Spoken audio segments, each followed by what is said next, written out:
Transgender health expert రచన ముద్రబోయిన గారు. Transgender చూడంగానే ఎందుకు ఓన్లీ సెక్స్ వర్కరే అనుకుంటారు. లీడర్స్ని పిలిచి మాట్లాడినప్పుడు కొన్ని విషయాలు బయటపడింది. ఏంటంటే మా వాళ్ళు రోడ్డు మీదకి ఎక్కువగా ఎందుకు వస్తున్నారు, ఈ సమాజం ఎలా అయితే మమ్మల్ని వంచిందో. డబ్బులు ఇవ్వకుంటే చీరెత్తే వ్యవహారం ఇది ఎవరు నేర్పిస్తారు? ఫేక్ ట్రాన్స్జెండర్స్ ఆపరేషన్ సర్జరీలు చేయించుకుంటారు, ఇవన్నీ పెట్టించుకుంటారు, పోయించుకుంటారు. ఈ సెక్స్ వర్క్ అనేది ఎందుకు ఎంచుకుంటారు transgenders? Transgender is equal to sex work అనేది ఒక, మీరు ఇప్పుడు అన్నారు ఓన్లీ బిగ్ షాట్ని సెక్స్ వర్క్ ఎందుకు చేస్తారు, ఈ పనులు చేయాలి వీళ్ళు అని ఎక్కడ చెప్పబడలేదు, రాయబడలేదు. మాకు ఉద్యోగం ఇవ్వలేదు, చదువుకోలేదు స్కూల్లో, మరి ఏం చేసుకోవాలి? ఈ బచ్చంగా పైసలు ఇస్తని వెళ్తాము, ఇంత తీసుకుని అప్పు కట్టావు, నాకు ఇవ్వడానికి వస్తున్నావా, ఏదేదో ర్యాష్ గా మాట్లాడతాడు. రిలేటివ్స్ ముందట ఇజ్జత్ తీస్తుంటారు. ఇది ఎక్కడి వరకు న్యాయం అండి? సో ఈ న్యాయం కన్నా మాకు జరిగిన సంస్థాగత అన్యాయం గురించి మీకు చెప్పాలి. మరి దాని గురించి అడుగుతాను అప్పుడు మీరు ఈ ప్రశ్న అడిగితే. అమ్మాయిల కన్నా ఎక్కువ ఇప్పుడు ట్రాన్స్ కి డిమాండ్ ఉంది. టు బీ ఫ్రాంక్, అంటే ఎక్కువ మంది మేము ఆకర్షించగలుగుతున్నాం, ఎక్కువ మంది మా జీవితాల్లో వస్తున్నారు అనే దానికన్నా ట్రాన్స్జెండర్ చూస్తే లగ్జరీగా ఉంటారు. వాళ్ళు కారు దింపిన కార్ లో ఉంటది, మళ్ళీ ఇంట్లోనే ఉంటది. లెట్ ఇట్ బి వెరీ అంటే సెన్సేషన్ కామెంట్ కావచ్చు, బట్ ఒక వ్యవస్థలో చాలా మంది శత్రువులు ఉన్నారు. మాకు గూండాలు ఉన్నారు, రౌడీలు ఉన్నారు, మమ్మల్ని ప్రేమించి మోసం చేసేటోళ్ళు ఉన్నారు. ఇప్పుడు మీరు అడిగిన అన్ని ప్రశ్నల్లో నేను మాటికి చెప్పాను ఏంటంటే, తల్లిదండ్రులే వద్దన్నప్పుడు ఇంకా నాకు ఎందుకు లైఫ్ అనేది ఎందుకు? ఎంత దుర్భరమైన జీవితమైనా కానీ తల్లిదండ్రులు ఎల్లగొట్టిన వీళ్ళందరూ ఏమన్నా చేయని సమాజంలో నా ఐడెంటిటీ నేను పొందానని తృప్తి వీటిలన్నిటి ముందు బలాదు. హాయ్, హలో, నమస్తే, వెల్కమ్ టు హిట్ టీవీ. నేను మీ యాంకర్ అహ్మద్. ఈ రోజు మనతో స్పెషల్ గెస్ట్ చూడండి. ఆ గెస్ట్ కాదు, ట్రాన్స్జెండర్ హెల్త్ ఎక్స్పర్ట్ రచన ముద్రబోయిన గారు మనతో ఉన్నారు. ఆయన ట్రాన్స్జెండర్ కి ఏ ఇష్యూస్ అయినా, హెల్త్ ఇష్యూస్ అయినా కూడా మేడం గారే అన్ని వాళ్ళకుండి కౌన్సిలింగ్ ఇవ్వడం జరుగుతుంది. అండ్ ట్రాన్స్జెండర్ లైఫ్ ఎలా ఉంటుంది, అండ్ ట్రాన్స్జెండర్స్ పైన చాలా మంది ఇవాళ చూస్తే భయపడిపోతుంటారు. ట్రాన్స్జెండర్ రాగానే తలుపులు పెట్టేస్తుంటారు. అసలు ఇది ఎందుకు జరుగుతుంది? అండ్ ట్రాన్స్జెండర్స్ నుంచి ఇప్పుడు కొంతమంది మగవాళ్ళు కూడా చీరలు కట్టి కూడా భిక్షాటన చేస్తున్నారు. అసలు వాళ్ళకి వీళ్ళకి డిఫరెన్స్ ఏంటిది, వాళ్ళు ఎందుకు వస్తున్నారు, అసలు ట్రాన్స్జెండర్స్ ఏంటిదో ఇప్పుడు ట్రాన్స్జెండర్ రచన గారిని అడిగే ప్రయత్నిద్దాం. నమస్తే. నమస్తే, ఎలా ఉన్నారు? ఓకే. కానీ మిమ్మల్ని చూస్తే ట్రాన్స్జెండర్ అంటే భయపడాల్సిన అవసరం లేదు, నార్మల్ గా ఉన్నారు. కానీ ట్రాన్స్జెండర్స్ ని చూడంగానే కొంతమంది భయంతోని, కొందరికైతే చెప్పడం షివరింగ్ కూడా స్టార్ట్ అవుతుంది. కొంతమంది లేడీస్ చూసినా, జెంట్స్ చూసినా కూడా షివరింగ్. ఎందుకు భయం క్రియేట్ అయింది ట్రాన్స్జెండర్స్ చూడంగానే? యాక్చువల్ గా ఏదైతే న్యూసెన్స్ క్రియేట్ అవుతుందో పబ్లిక్ లో, ఆ ఇమేజ్ అలా ఉండిపోతుంది కదా. సో ఆ ఇమేజ్ ఏదైతే భిక్షాటనకి వెళ్ళినప్పుడు తాళీలు కొట్టి ఇవ్వకపోతే బట్టలు చీరలు లేవట్టి ఇవన్నీ చేస్తారు కాబట్టి ఆ భయం అలా రిజిస్టర్ అయిపోతుంది చాలా మందికి. సో అది ఎప్పుడు పోదు చాలా మటుకు. మ్యాక్సిమం కమ్యూనిటీ ఇందులో ఉన్నారు కాబట్టి ఆ భయం అనేది కమ్యూనిటీ చూడంగానే అది రిజిస్టర్ అయిపోతుంది అట్లా. ఓకే. కానీ భిక్షాటనప్పుడు కానీ, ట్రైన్లలో కానీ ఇప్పుడు వెళ్ళినప్పుడు డబ్బులు ఇవ్వకుంటే చీరెత్తే వ్యవహారం ఇది ఎవరు నేర్పిస్తారు? అసలు చీర ఎత్తేది ఏంటిది? ఎత్తాలనా లేకుంటే పైసలు ఇస్తామని బెదిరించడం ఎంతవరకు కరెక్ట్? అసలు ఎత్తేది ఎందుకు ఎత్తుతారు? దీని గురించి ఒక కమిటీ రీసెంట్గా కమిటీ లీడర్స్ అందరినీ పిలిచి ఒక జాగాలో పెట్టి డిపార్ట్మెంట్లో మాట్లాడినాం దీని గురించి. మాకు ఈ న్యూసెన్స్ వచ్చినప్పుడు అంటే మెయిన్లీ చాలా అంటే పోలీస్ వాళ్ళు కూడా తీసుకొని వస్తున్నారు, రెగ్యులర్గా కేసెస్ తీసుకొస్తున్నారు. ఇప్పుడు ఎఫ్ఐఆర్ కూడా రిజిస్టర్ అవుతుంది. అయినప్పుడు ఇట్లా అవ్వటం మొత్తం అంటే కమ్యూనిటీ మొత్తం దీని మీద ఇంపాక్ట్ అవుతుంది, క్రిమినల్స్గా ముద్రింపబడతారు అని చెప్పి లీడర్స్ని పిలిచి మాట్లాడినప్పుడు కొన్ని విషయాలు బయటపడింది. ఏంటంటే వాళ్ళు రెచ్చగొడుతున్నారు కూడా. అంటే వీళ్ళు భిక్షాటనకి వెళ్ళినప్పుడు కూడా మీరు అంటే నిజమైన హిజ్రాలు కారు, మీరు ఫేక్ ట్రాన్స్జెండర్స్, మీరు ఆపరేషన్ సర్జరీలు చేయించుకుంటారు, ఇవన్నీ పెట్టించుకుంటారు, పోయించుకుంటారు, ఇవన్నీ అన్నప్పుడు వాళ్ళకి రోషం వచ్చి అప్పుడు వాళ్ళు బట్టలు లేవనెత్తి లేకుంటే నంగా అయిపోయి ఇవన్నీ చేయడం అనేది వీళ్ళ కమ్యూనిటీ లీడర్స్ నుంచి విన్నాము అది. సో అట్లాంటి అంటే అలాంటి క్షణంలో అట్లాంటి దానిలో ఎవరైనా రోషానికి వచ్చి అదే పని చేస్తారు. కమ్యూనిటీ వాళ్ళే కాదు ఎవరైనా కూడా. నువ్వు ప్రూవ్ చేసుకో అన్నప్పుడు, ఇప్పుడు మిమ్మల్ని మగాడు అని ప్రూవ్ చేసుకో అంటే మగాడు చేయవలసిన పని మీరు చేస్తారు. ఆడదాన్ని ఒక ఆడవని, నువ్వు ఆడదానివా కాదని ప్రూవ్ చేసుకోవాలంటే చేస్తారు. ట్రాన్స్ వాళ్ళు ఎట్లా ప్రూవ్ చేయాలి? నేను ఆడ కాదు, మగ కాదు, కావాలంటే చూసుకో అని బట్టలన్నీ వేస్తారు. ఓకే. సో ఇది ఒక ప్రెషర్ ఉంది యాక్చువల్‌గా. దీనిలో మల్టీ డైమెన్షనల్‌గా పనిచేయాల్సిన అవసరం కూడా చాలా ఉంది. ఒకటి ఏంటంటే అసలే అంటే కమ్యూనిటీకి ట్రాన్స్‌జెండర్ లాగా అనుకోని ఆ మానసిక ఆ స్థితిలోనే ఉండి వస్తున్నారా లేదా? లేదా వచ్చిన వాళ్ళందరూ సర్జరీలు చేయించుకొని ఈ ఈ దానిలోకి వెళ్తున్నారా భిక్షాటనలోకి గాని, సెక్స్ వర్క్‌లో గాని. వీటిలన్నిటి కూడా మాట్లాడుకోవాలి కమ్యూనిటీ వాళ్ళు. దానికి ఒక సిస్టమ్ అంటూ వ్యవస్థ అంటూ ఏర్పరచుకోవాలి. ట్రాన్స్‌జెండర్ అనంగానే సెక్స్ వర్క్ అనేది ముద్ర. హ్మ్. లేకపోతే భిక్షాటన అనేది ఒక మంచిది. సరే ఉపాధి లేదు, భిక్షాటన చేస్తున్నారంటే ఓకే. ఈ సెక్స్ వర్క్ వల్ల అంటే వ్యాధులొస్తాయి. వచ్చే పార్ట్నర్ ఎవరైతే ఉన్నారో వాళ్ళకి గూడా హానియే. అండ్ వీళ్ళు ఏదైతే పని చేస్తున్నారో వీళ్ళకి గూడా హానియే. ఈ సెక్స్ వర్క్ అనేది ఎందుకు ఎంచుకున్నారు మీ లైఫ్‌లో? అంటే ట్రాన్స్‌జెండర్ అనంగానే సెక్స్ వర్క్ అని ఎందుకు? భిక్షాటన అంటే సరే మనకు ఉపాధి లేదు కాబట్టి అడుక్కు తినన్నా బతకొచ్చని ప్రతి దాంట్లో ఉంది. Not a gender. దాంట్లో హ్మ్. జెండర్‌తోని సంబంధం లేకుండా అడుక్కు తినన్నా బతుకంటారు. ఈ సెక్స్ వర్క్ అనేది ఎందుకు ఎంచుకుంటారు ట్రాన్స్‌జెండర్స్? అంటే transgender is equal to sex work అనేది ఒక ఒక పర్సెప్షన్ సమాజంలో ఉంది. దాన్ని మనం అడ్రెస్ చేసే కన్నా ముందు అంటే ట్రాన్స్‌జెండర్‌ని చూడంగానే ఎందుకు ఓన్లీ సెక్స్ వర్కరే అనుకుంటారు. తను దానికి మించిన ఒక మనిషి కూడా కదా! ఒక లివింగ్ బీయింగ్ కూడా కదా! అట్లా ఎందుకు ఆలోచన రాదన్న దానికి అంటే దాని గురించి ముఖ్యమైన కారణాలు మనం వెతికినప్పుడు సమాజంలో ఆహ్, ఏంటి అంటే మీరిప్పుడు అన్నారు ఓన్లీ భిక్షాటనే సెక్స్ వర్క్ ఎందుకు చేస్తారు? అవును. అన్నిట్లో గూడా అంటే కల్చర్ పరంగా, సంస్కృతి పరంగా, మతాల పరంగా ఎక్కడ గూడా మీరు ట్రాన్స్‌జెండర్ వ్యక్తులని ఈ పనులు చేయాలి వీళ్ళు అని ఎక్కడ చెప్పబడలేదు. రాయబడలేదు. మనం చదవలేదు గూడా అవును. దాని గురించి. పోనీ ఆడవాళ్ళు ఈ పని చేయాలన్నది ఉంది. ఖచ్చితంగా ఉంది. మగవాళ్ళు ఈ పని చేయాలనుంది. ఏవి చేయాలో, ఏవి చేయకూడదు గూడా ఉంది. అవును. మతాల గ్రంథాల్లో గాని, కల్చర్‌లో గాని, ఆ ప్రాక్టీస్‌లో గూడా ఉంది. బట్ ట్రాన్స్‌జెండర్ వాళ్ళు ఏం చేయాలి, ఏం చేయకూడదు అనేది చదవలేదు, వినలేదు, చేయలేదు ఎవరు కూడా. అంటే వాళ్ళని కంప్లీట్‌గా అన్నిట్లో నుంచి మతం గాని, కల్చర్ గాని అన్నిట్లో నుంచి దూరం పెట్టినట్టే అది. ఉంటే మీరు ఆడగా ఉండండి, లేకుంటే మగగా ఉండండి. సో, ఇట్లాంటి పరిస్థితుల్లో భిక్షాటన గాని, సెక్స్ వర్క్ గాని ఇచ్చి తీసుకోలేదు మేము ఏది కూడా. బ్రతకటానికి ఆ వృత్తుల్ని ఎంచుకున్నాం యాక్చువల్‌గా. సో, మరి మీరు మాకు ఉద్యోగం ఇవ్వలేదు, చదువుకోలేదు స్కూల్‌లో మరి ఏం చేసి బతకాలి? అడుక్కొని బిచ్చం ఎత్తుకొని బతకాలి. అన్నప్పుడు అదొక్కటే తరతరాలుగా ఫస్ట్ భిక్షాటన అనేది ఏదైతే ఉందో, మనం ఇప్పుడు చూస్తున్న హిజ్రా వ్యవస్థ అవును. ఏదైతే ఉందో, ఆ భిక్షాటన మీదే పిల్లలు పుట్టినప్పుడు, దావతులైనప్పుడు, పెళ్ళిళ్ళైనప్పుడు ఆడి, పాడి వాళ్ళని రంజించి, వాళ్ళకి దీవెనలిచ్చి అట్లా భిక్షాటన స్టార్ట్ అయింది. ఆ తర్వాత వీళ్ళు చూడడానికి అంటే ముఖ్యంగా ట్రాన్స్ మహిళలు ఆడవారిలాగే ఉన్నారు కాబట్టి, అందంగా ఉన్నారు కాబట్టి, వాళ్ళ శరీరాలకి యాక్సెస్ అంటే సెక్స్ వర్క్ ద్వారా సమాజం సో, ఈ 2 వృత్తులు మాత్రమే వాళ్ళకి పారంపరికంగా ఉన్నాయి. మా కమ్యూనిటీకి. బట్ మీరన్నట్టు చాలా రోగాలొస్తాయి కదా! ఎందుకు వాటిని సెలెక్ట్ చేసుకోవడము, చాలా బాధ, భయము, అనారోగ్యం ఇదంతా ఉంది అనంటే, ట్రాన్స్‌జెండర్ వ్యక్తిగా పుట్టినప్పుడు ఫస్ట్ ఎప్పుడైతే మన తల్లిదండ్రులు కుటుంబంలో వెలివేస్తారో, మీకిక్కడ స్థానం లేదు, జాగా లేదన్నప్పుడు వాళ్ళెక్కడ పోతారు యాక్చువల్‌గా. అంటే ఎవరైనా అలాంటి కండిషన్‌లో పెట్టుకొని వాళ్ళని ఆలోచించుకుంటే తెలుస్తదది. అంటే ఆహ్, నాకు తల్లిదండ్రుల ప్రేమ దొరకనప్పుడు, అన్న తమ్ముళ్ళు నన్నేమి అరుసుకోనప్పుడు అంటే అవును. అక్క చెల్లెళ్ళు ఏది దావతులు పిలవనప్పుడు, నా మంచి చెడు అడగనప్పుడు ఎవరు గూడా నేను పుట్టి నాకేమనిపిస్తది ఆ ఫ్యామిలీలో అసలెందుకుండాలి? ఈ ఫ్యామిలీలో నేను ఇలా ఎందుకు పుట్టాను? అనేది ఒక లోపల ఇన్ఫీరియారిటీగా ఆ ఫీలింగ్స్ వచ్చేస్తే బాధ గూడా వస్తది. ఎవరికీ చెప్పుకోలేని బాధ అది.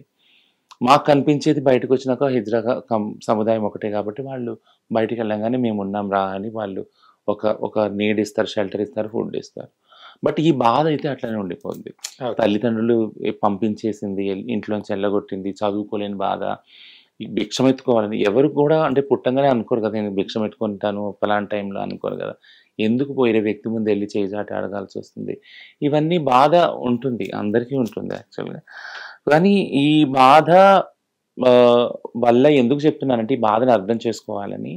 ఈ బాధ వల్ల ఏమవుద్దని ఒక ఎఫెక్ట్ ఏమైద్దంటే, నా లైఫ్ వర్తబుల్ కాదు. నా లైఫ్ ఎందుకు పనికిరాదు. ఎవరికీ పనికిరాదు. నాకు గూడా పనికిరాదు. ఓహ్! అనుకున్నప్పుడు లైఫ్ యొక్క మీనింగు, వాల్యూ తగ్గిపోతుంది నాకు నా దృష్టిలో. జ్వరం వచ్చినా నేను ఏదో గోళీలు మింగి పడి ఉంటాను. ఏ రోగం వచ్చినా డాక్టర్ దగ్గరికి పోను, చూపించుకోను. ఆ! అంతే కదా ఓకే. మరి. పోను. నాకంటూ కొన్ని సేవింగ్ చేసుకోవాలి. నేను సేవింగ్ చేసుకున్నా, నేనేమన్నా పైసలు దాచుకున్నా గానీ, నా అక్క, తమ్ముళ్ళు, చెల్లెళ్ళు లేకుంటే వాళ్ళ గురించి నేను ఆలోచిస్తాను. నా గురించి నేనుగా నాకు ఏం చేసుకోను. ఎందుకంటే, నా లైఫ్ నాకే వర్తబుల్ కాదు. అట్లా అన్నప్పుడు ఎటువంటి రిస్క్ అయినా తీసుకోవటానికి మనిషి ముందుకొస్తాడు. అట్లా ముందుకొచ్చిన వ్యవస్థనే సెక్స్ వర్క్ యాక్చువల్‌గా. ఓకే. సో, నాకు ఇంత అయిపోయింది. నా లైఫ్ అయిపోయింది. ఖతమైపోయింది. నా తల్లిదండ్రులే వద్దన్నప్పుడు ఇంక నాకెందుకు ఈ లైఫ్ అనేది ఎందుకు? కదా! నాది ఎలాగో ఖతమైంది. బట్ పోయే ముందు, చనిపోయే ముందు ఎట్లాగొట్లా ఉపయోగపడాలి. నా ఇంటోళ్ళకి ఉపయోగపడాలి. లేకపోతే నన్ను ప్రేమించే ఎవరైనా వ్యక్తి వస్తే వానికి ఉపయోగపడాలి. కాబట్టి నేను బిచ్చమెత్తుకుంటా, లేకుంటే ఒళ్ళని నమ్ముకొని వాళ్ళకి పైసలిస్తా. ఓకే. సో, ఎప్పుడైతే లైఫ్‌కి వాల్యూ లేదో, మీరు వాళ్ళని శిక్షించండి, కొట్టండి, వేరే ఏదన్నా అనండి, వాళ్ళకి అవేవి కూడా ఫరక్ పడదు యాక్చువల్‌గా సమాజంలో. సో, వాళ్ళ మన అంటే మన అనేవాళ్ళు ఎవరైతే లేరో, ప్రేమ అయితే ఏదైతే లేదో, ఆప్యాయత ఏదైతే లేదో, నా లైఫ్‌కి కూడా నాకు వాల్యూ లేదు. సో, అది ఆ రిస్క్ తీసుకోవటానికి కారణం. అంటే చాలా మంది దాని సుఖాన్ని పొందడానికని అనుకుంటారు. సుఖం ఆడవాళ్ళకి కావాలి, మగవాళ్ళకి కావాలి, అందరికి కావాలి. అదే. అంటే ఒక జీవిగా పుట్టిన ప్రతీది కూడా భూమి మీద సుఖాన్ని కోరుకుంటుంది. హ్మ్. సుఖం కోరుకుంది ఏది? అది న్యాచురల్‌గా వచ్చింది కదా! అదే. ఆకలేస్తే అన్నం ఎలా తింటాం, దాహం మంచిగా తాగుతాం. సుఖం కూడా అంతే కదా! ఆ! ఏ జీవి కూడా అంటే కష్టపడి ఉండాలని కూడా ఎట్లెక్కడా కోరుకోదు. టైంకి అన్నం తిని, టైంకి పండుకొని, సుఖంగా ఉండాలని కోరుకుంటది. అది ఏ జీవైనా గాని. అదే. బట్ సుఖం కోసము ఒక పని చేస్తున్నారు, 10 మందితో పడుకుంటున్నారు అనేది కాదు. అది కాదు. అది సమాజం ఇచ్చిన ఒక ముద్ర మాత్రమే. ఓకే. సెక్స్ వృత్తి ఎవరు చేసినా గానీ, వీళ్ళు సుఖం కోసం చేస్తున్నారంటే, సుఖం కోసం 10 మందితో వెళ్లి పడుకోవటం అనే ఆలోచన ఎవరికీ రాదు అది యాక్చువల్లీ. సుఖం కోసం ఎవరో ఒకళ్ళ ద్వారానే వస్తది సుఖం గూడా. ఇష్టమైన యాజ్ ఎన్ ఎక్స్‌పీరియన్స్ ఇష్టమైన వాళ్ళతోనే వస్తది. బట్ ఇది వెళ్లి పడుకుంటున్నారు, ఇలా చేస్తున్నారంటే ఇది మజ్బూర్ ద్వారానే. ఓకే. ఎక్కువగా అనేది ఏంటినంటే, ప్రభుత్వాలు ఆ మజ్బూరి రోటీ, కపడా, మకాన్ బేసిక్ ఏవైతే ఉన్నాయో అమ్యూనిటీస్ అవి వాళ్ళకి కల్పిస్తే ఎందుకు మజ్బూర్ అవుతారు ఎవరైనా గాని? ట్రాన్స్‌జెండర్స్‌కి లోన్స్ కూడా శాంక్షన్ గావు. అండ్ హ్మ్. మన ఇల్లు గూడా అప్లై చేసుకోవడానికి గూడా ఒప్పుకోరు. అంటే అది లా గూడా లేదని నిజమేనా అండి? అసలు ఇల్లు అప్లై చేసుకోవాలని గవర్నమెంట్ ఇల్లు లేకుంటే, ఇప్పుడు ఎలా అయితే మేము అప్లై చేసుకుంటున్నామో ఇల్లు లేని వాళ్ళు అలాంటిది, దానికి ఎలిజిబుల్ కాదని విన్నాను. నిజమా? రాంగా? ఈ మధ్య ఒక డిస్కషన్ వచ్చింది, మీరు చూసుంటారు. ఆడవాళ్ళకి ఇల్లున్నాయా? ఆ! ఉన్నాయా? లేవు గదా! అదే. అంటే తను పుట్టినిల్లు కూడా తనకి ఇల్లు కాదు. ఓకే. మెట్టినిల్లు కూడా అంటే అత్తమామల దగ్గరికి పోయిన భర్తతోటి అది కూడా ఇల్లు కాదు. అవునా? హ్మ్. అంటే నేను ఎందుకు చెప్తున్నానంటే, గత కొన్ని తరాలుగా ఆడవాళ్ళకి అంటూ సొంత ఇల్లు లేదు యాక్చువల్లీ. ఉండదు కూడా. వాళ్ళైతే తల్లిదండ్రుల దయాదాక్షిణ్యం మీద బతకాలి, లేకుంటే భర్త మీద బతకాలి. సో, ఇదొక వ్యవస్థ. మనం అర్థం చేసుకోవాలి, పితృస్వామ్య వ్యవస్థ. సో, ఈ వ్యవస్థ యొక్క విక్టిమ్స్ మేము గూడా. చదువు మాకు లేదు అంటే, ఉద్యోగాలు మేము చేయలేకపోతున్నాము అంటే, మాకు ఇల్లు కూడా లేవు అనంటే, కనీస అవసరాలు లేవంటే, ఈ వ్యవస్థ యొక్క ప్రభావం అది యాక్చువల్‌గా. అలా మమ్మల్ని డిజైన్ చేసింది వ్యవస్థ. వీళ్ళకి ఏమీ దొరకకుండా వీళ్ళు మజ్బూర్ అయ్యి అయితే ఆడాలుగా ఉండాలి, మగాళ్ళుగా ఉండాలి అంతే అని.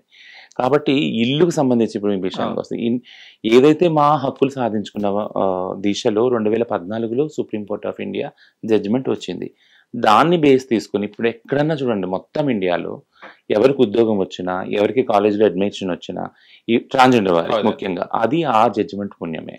ఓకే. సో, దాన్ని బేస్ చేసుకొని వాళ్ళు కోర్టుకెళ్ళడము, మాకిక్కడ దొరకలేదని. ఈరోజు తెలంగాణలో జరిగే ప్రతి ఒక్క డెవలప్‌మెంట్ వెనక సుప్రీం కోర్ట్ జడ్జిమెంట్ ఉంది. ఓకే. ఓకేనా? సో, ఇప్పుడు ఈ ఏదైతే లోన్స్ ఇచ్చే దానికి వస్తాను నేను. సెల్ఫ్ హెల్ప్ గ్రూప్స్ అవుతున్నాయి. డ్వాక్రా గ్రూప్‌లు మహిళలు చేస్తా ఉన్నారు. నేనిప్పుడు ఎందుకు చెప్పానంటే, ఇంటి లేని వ్యవస్థని డ్వాక్రా గ్రూప్‌లు మహిళలు చేసినప్పుడు స్టార్టింగ్‌లో నమ్మలేదు వాళ్ళని. వాళ్ళెక్కడుంటారు? అంటే సింగిల్ వుమెన్ అయితే ఫర్ ఎగ్జాంపుల్, వాళ్ళు భర్త లేరు గదా! తల్లిదండ్రుల దగ్గర లేరు గదా! వీళ్ళసలు ఎక్కడుంటారు? నిలకడ అంటే ఒక స్టాండర్డ్‌గా ఎక్కడుంటారు? ఉన్నప్పుడే వాళ్ళని నమ్మి వాళ్ళకి లోన్ ఇవ్వగలం కదా! మీరు పలానా జాగాలో ఉండట్లేరు అని అన్నప్పుడు నేను నమ్మెట్లా లోన్ ఇస్తాం యాక్చువల్లీ. ఇప్పుడు భర్త సంపాదిస్తున్నప్పుడు, నేను భార్యనైనప్పుడు నాకు సెల్ఫ్ హెల్ప్ గ్రూప్ ఫామ్ అయ్యే అవసరమే లేదు. అంటే మధ్య తరగతి వాళ్ళు బిలో పవర్టీ లైన్ వదిలిపెడితే నేను అసలు సెల్ఫ్ గ్రూప్ దానిలోకి వెళ్ళాను. బట్ నాకు అడిషనల్ ఇన్కమ్ కావాలన్నప్పుడే కదా నేను సెల్ఫ్ హెల్ప్ గ్రూప్‌లోకి పోతాను. అప్పుడు ఆడవాళ్ళ మీద ఒక అభిప్రాయం ఏంటంటే, వీళ్ళు అత్త ఇంట్లో ఉంటారా, వీళ్ళ పేరు మీద ఇల్లు లేదు. తల్లిదండ్రుల దగ్గర వీళ్ళ పేరు మీద వీళ్ళకి ఎందుకు ఇవ్వాలి లోన్? ఎట్లా ఇవ్వాలి లోన్ కదా? కొన్ని భర్త తీసుకుంటాడా, తల్లిదండ్రులు తీసుకుంటారా బాధ్యత ఈ లోన్ కట్టకుంటే? ఇదంతా కూడా వచ్చింది. ఈ డిస్కషన్ కరెక్ట్ గా అయ్యింది కూడా డిపార్ట్మెంట్ లో. ఓకే. మేము వెళ్ళి అడిగినప్పుడు ఉమ్. మాకు చాలా ప్రాబ్లం అవుతుంది. 10 సంవత్సరాలు అయింది తెలంగాణ, అంటే 14 తెలంగాణ వచ్చిన దగ్గర నుంచి మేము కొట్లాడుతున్నాం ఈ సెల్ఫ్ హెల్ప్ గ్రూప్ నుంచి. మాకు ఇప్పటికి వచ్చి ఒక గ్రూప్ ఫామ్ అవ్వలేదు. నేషనల్ లెవెల్లో ఒక పాలసీని తీసుకొచ్చినాం, స్మైల్ అనే స్కీమ్లో. అందరికీ 10 మంది ఒక గ్రూప్ అయితే మాకు 5 మందినే అయ్యేలాగా ఒక పాలసీ కూడా చేయించినాం గవర్నమెంట్తో. కానీ ఇప్పటికీ బ్యాంకర్లు నమ్ముతలేరు. అయ్యో. ఇప్పుడు కూడా నమ్మి వీళ్ళు నిలకడగా ఒక జాగాలో ఉంటారు. ఈ రోజు హైదరాబాద్లో ఉంటారు, రేపు బాంబేలో ఉంటారు, లేకుంటే ఢిల్లీలో ఉంటారు ఎల్లుండ.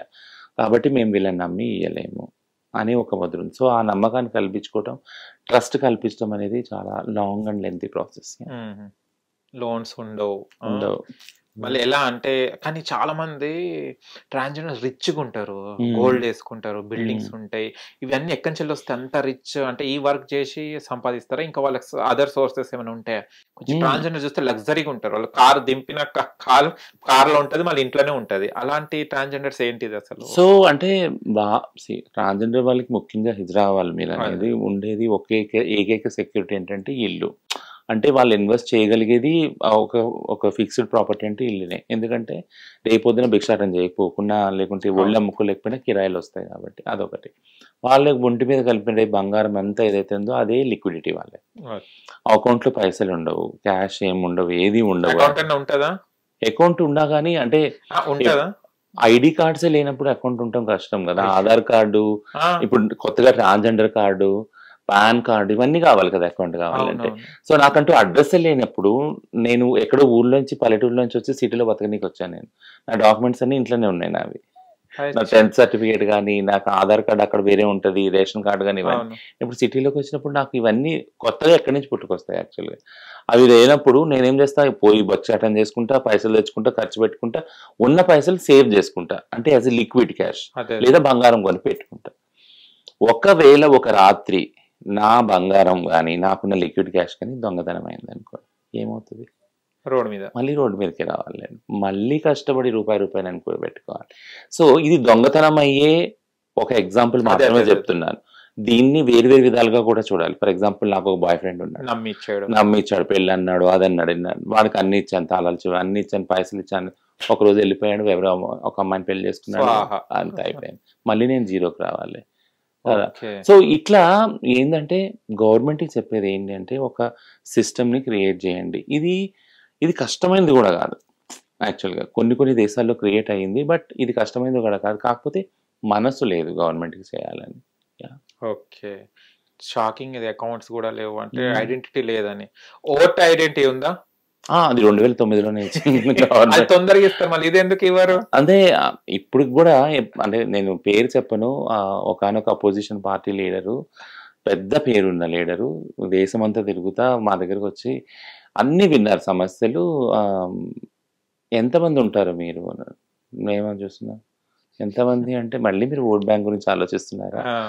మేము 10 మంది ఉన్నా, 2 ఉన్నా మీరు చేయాలి కదా, మేము ఓటేస్తాం కదా మీకు. అంటే ఒక 7 లక్షలు లేకపోతే 8 కోట్లు మీరు ఓట్లు ఉంటేనే చేస్తారా? మీరు కాదు కదా. మైనారిటీ అన్న దానికి అదే అర్థం కదా. ఓకే, ఆధార్ కార్డ్ అన్న ఉందా ఇప్పుడు మీకు? ఆధార్ ఉంది, ఇప్పుడు ఉంది. మీ ట్రాన్స్ వచ్చింది, బట్ అందులో జెండర్ చేంజ్ చేసుకోవడం కష్టం కదా. నాకు మేల్ జెండర్ లో పుట్టుంటాను, లేదు ఫీమేల్ జెండర్ లో పుట్టుంటాను. నీకు మళ్ళీ ఊరికి వచ్చినాక మళ్ళీ 3 చేంజెస్ అవుతాయి ఆధార్ లో. ఒకటి నేమ్ చేంజ్ చేసుకోవాలి, జెండర్ కూడా కష్టం మీద అయితే. ఆధార్ స్ట్రిక్ట్ గైడ్ లైన్స్ ఉన్నాయి. ప్రతిసారి నేను నో అబ్జెక్షన్ సర్టిఫికేట్ తెచ్చుకోవాలి పోలీస్ స్టేషన్ పోయి, ఎక్కడ ఉండాలి. సో నేను అడ్రస్ చేంజ్ చేసుకుంటానా, నేమ్ చేంజ్ చేసుకుంటానా, జెండర్ చేంజ్ చేసుకుంటానా, ఈ 3 కష్టమే. మూడో చేంజ్ అంటే అది ఇంకా అసలు వద్దు, వదిలేసుకోవాలి అట్లా. ఓకే, అంటే ఇప్పుడు ఆధార్ కార్డ్ లో ఇప్పుడు మేల్ ఫీమేల్ అని ఉంటది కదా జెండర్స్ లో, ఇప్పుడు ట్రాన్స్ అనేది రాసుకుంటాం.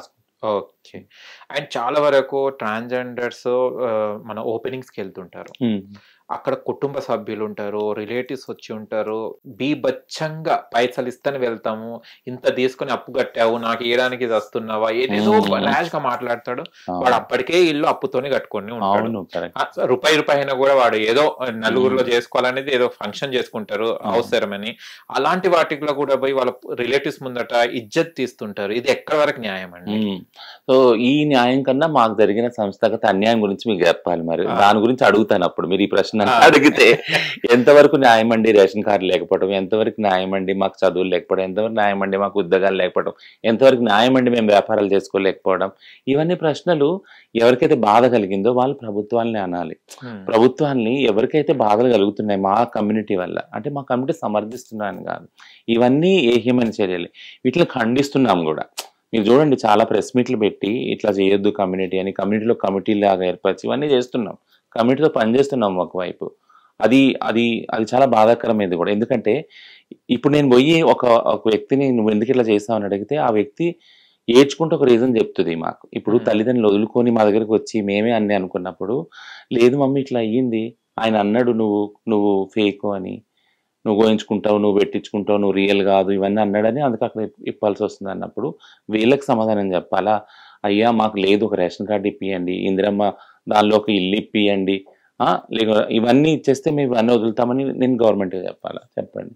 సో నేను అనేది ఏంటంటే ఎవరైతే బాధపడుతున్నారో వాళ్ళందరూ దిమాగ్తోని, హృదయంతోనే ఆలోచించాలి.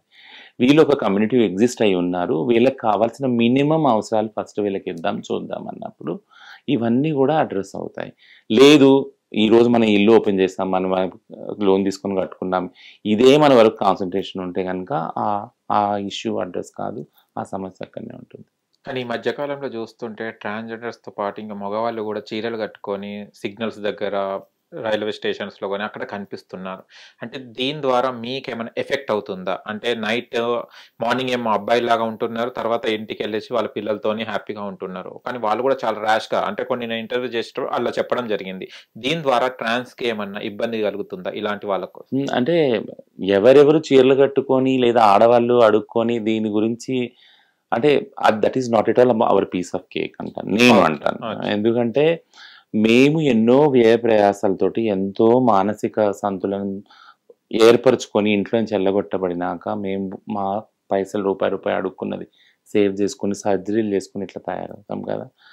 ఇంకా వాళ్ళు చీరలు కట్టుకొని అవన్నీ వచ్చి అడిగినాక ఇంకా వాళ్ళతో కూడా ఎక్కడ కలబడిన ఇన్సిడెంట్స్ చాలా ఉన్నాయి. వాళ్ళు మగాళ్ళు కాబట్టి వాళ్ళు కొట్టిన ఇన్సిడెంట్స్, వాళ్ళతో దెబ్బలు తినడం కూడా ఉన్నాయి కదా. సో వాళ్ళతో అంటే ఒక వ్యవస్థలో చాలా మంది శత్రువులు ఉన్నారు, మాకు గూండాలు ఉన్నారు, రౌడీలు ఉన్నారు, మమ్మల్ని ప్రేమించి మోసం చేసేటోళ్ళు ఉన్నారు.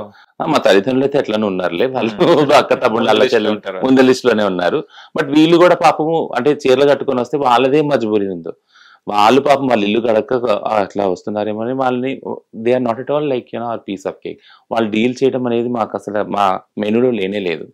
సో వాళ్ళు ఏదో చేసుకుంటున్నారు, ఆడవాళ్ళు అడుగుకున్న వాళ్ళు ఏదో చేసుకుంటారు. మాకున్న ముఖ్య సమస్య ఏంటంటే గవర్నమెంట్ మాది వినాలి, మాది విని మాకంటూ ఒక వ్యవస్థ క్రియేట్ చేయాలి.